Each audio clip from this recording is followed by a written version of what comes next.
Hello everyone, in this video I'll be showing you an OP Rivers of Blood level 200 build guide in Elden Ring. So the Rivers of Blood is a very powerful weapon and it stacks with a few different katanas to deal a ton of blood loss buildup and defeat enemies extremely quickly. This is one of the strongest builds in the game and I'll be going through all the stats and where you'd want to put your points after this. So we're going with the Rivers of Blood here. This is at level 200 with 50 Vigor, 34 Mind. This allows us to spam the Corpse Piler a little bit more than usual.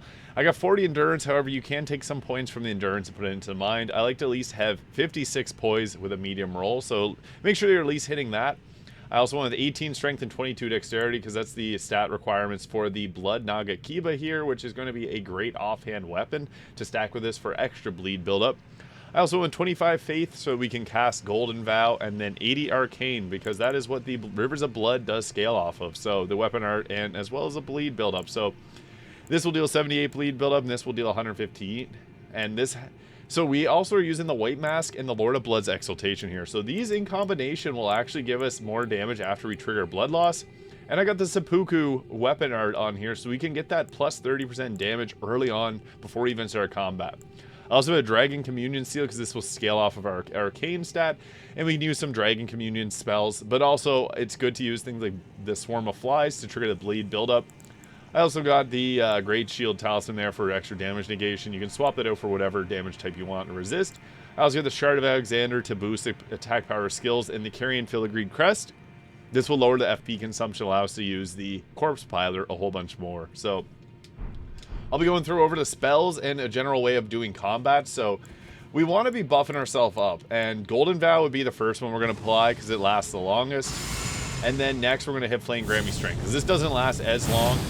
And then we want to bring out our left hand sword and we're going to two-hand it and use seppuku because this is going to trigger the blood loss, which will give us that boost to our damage from the White Mask.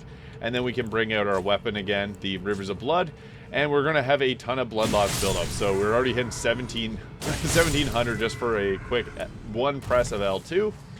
And then with the Corpse Piler attack, we got 2100 damage there. So really high damage, and we can take out these Alvanarics really quickly with this. So the nice thing about the Rivers of Blood is the bleed buildup will go through enemy shields. So if we're fighting any enemies that have their shield up, we're going to be able to go through it and give them the damage that they deserve. So there's incredible amounts of bleed buildup on this, and unfortunately these enemies aren't strong enough to survive it, but whenever you trigger that blood loss buildup, you're going to get a little bit extra damage from the White Mask and from the Lord of Blood's Exaltation. We can see there, we're doing a ton of damage, and that's not even getting into doing things like jump attacks, but we're going to be one-shotting pretty much most trash mobs at level 200, and as you get into more powerful bosses, the bleed buildup is going to be the finisher for them. So this is an incredibly powerful stack of weapons, so even with just the Rivers of Blood, you don't have to go with the nagakiba. We can do a ton of damage, and I'll be going over the spells that we're going to be using alongside this, because there is some spells that work very well with this build. So as we swap out and go into this, Rotten Breath or Exike's Decay. Exike's Decay is a little bit better, but you can also use Rotten Breath from your horse. This will give you the ability to apply Scarlet Rot. Now the Swarm of Flies is actually pretty nice because you can use this twice and they take a little bit of time to get to the target. But once they're there, they're going to trigger blood loss buildup, which will further increase our damage from the White Mask and the Lord of Blood's Exaltation. So we don't even need to bring out our offhand weapon because this is just so powerful on its own. So yeah, that is what it looks like there when we're using the Corpse Piler. Once you trigger that bleed buildup, we're able to do a ton more damage, but typically the strategy is to get that blood loss buildup as fast as you can. I also have Bale's Tyranny here. This is another fun incantation that's from the DLC. Not necessary for this build, but it's a fun one. We were able to push that guy off the edge. If you're standing too close, it won't hit the Alvanaric, so we'll go back a little bit. And you can see it does a ton of damage, so this is a really nice skill to use, as we're going to have high Arcane, and it requires a good amount of Arcane to be able to use that attack, so that is one really nice benefit. And we also got a lot of damage from our overall just charge attack, so I was able to posture break there. Now, one thing with this build, I'll be going over the Wondrous Physick here because there's actually a few that work very well here. So I have the Flame Shroud and Cracked here, which will boost fire attacks, and then the one that the Stone Barb Cracked here, which will increase the posture damage that we're dealing. So if you're to chug that down, it's going to give us even further damage because the nice thing about the Rivers of Blood is it deals fire damage as well. So we'll get all our buffs in.